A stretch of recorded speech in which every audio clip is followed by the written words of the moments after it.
Hello बच्चों, let's see this question. A hypothetical reaction A2 plus B2 forming 2AB follows the mechanism as given below.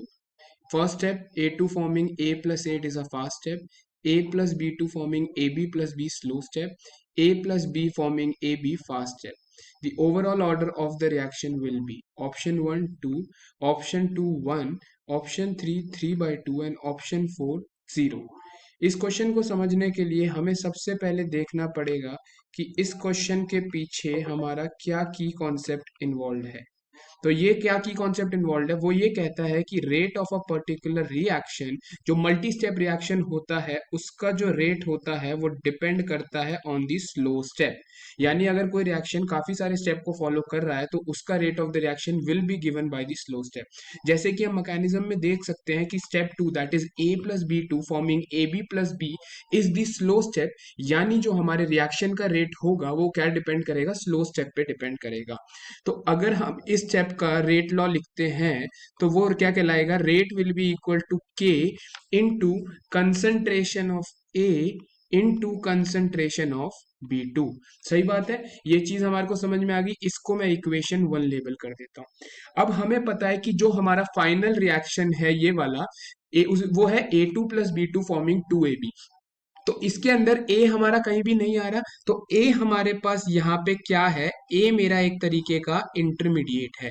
तो ए हमारा पास जो है हमारे final rate law के अंदर नहीं आना चाहिए। तो इसके ऊपर अब हम क्या लगाएंगे टू एलिमिनेट ए, तो इसके ऊपर हम लगाते हैं इक्विलिब्रियम अप्रोक्सीमेशन। क्या लगाते हैं हम, इक्विलिब्रियम अप्रोक्सीमेशन हम यहाँ पे लगाएंगे। क्योंकि हमें पता है जो फास्ट स्टेप हमारा गिवन है it is an equilibrium reaction, that is जो हमारे पास रिएक्शन हमें गिवन है कि A2 से हमारे पास A प्लस ए बन रहा है। तो अगर मैं इसका इक्विलिब्रियम कांस्टेंट लिखता हूं जो कि होता है प्रोडक्ट की कंसंट्रेशन अपॉन रिएक्टेंट की कंसंट्रेशन। सो यहाँ से हमारा के इक्विलिब्रियम आ गया ये। तो अगर मैं यहाँ से A की कंसंट्रेशन निकाल के लाऊंगा सो वो आ जाएगी के equilibrium into concentration of A2 whole की पावर आ जाएगी 1/2। इस इक्वेशन को मैं लेबल कर देता हूं इक्वेशन 2। अब मैं क्या करूंगा, इक्वेशन 2 की वैल्यू मैं इक्वेशन 1 के अंदर सब्सटीट्यूट करूंगा। इक्वेशन 1 क्या थी, rate was equal to K into concentration of A into concentration of B2। अब यहां से हमें पता चल गया ए की कंसंट्रेशन कितनी है, इट इज इक्वल टू के इक्विलिब्रियम इनटू A2 की कंसंट्रेशन होल की पावर हाफ इनटू में कंसंट्रेशन ऑफ B2।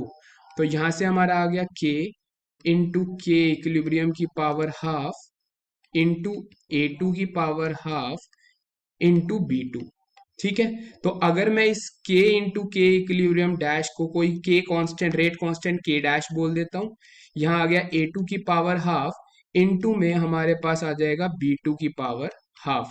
तो ये हमारे पास हमारा फाइनल रेट लॉ निकल के आ गया है जो कि रिएक्टेंट A2 और रिएक्टेंट B2 की टर्म में है। तो यहां से अगर मैं ऑर्डर निकाल के लाऊंगा तो ओवरऑल ऑर्डर हो जाएगा 1/2 प्लस 1। सॉरी, ये हमारे पास यहाँ पे क्या है, ये यहाँ पे क्या है, 1/2 नहीं है, ये यहाँ पे हमारे पास क्या है, 1 है।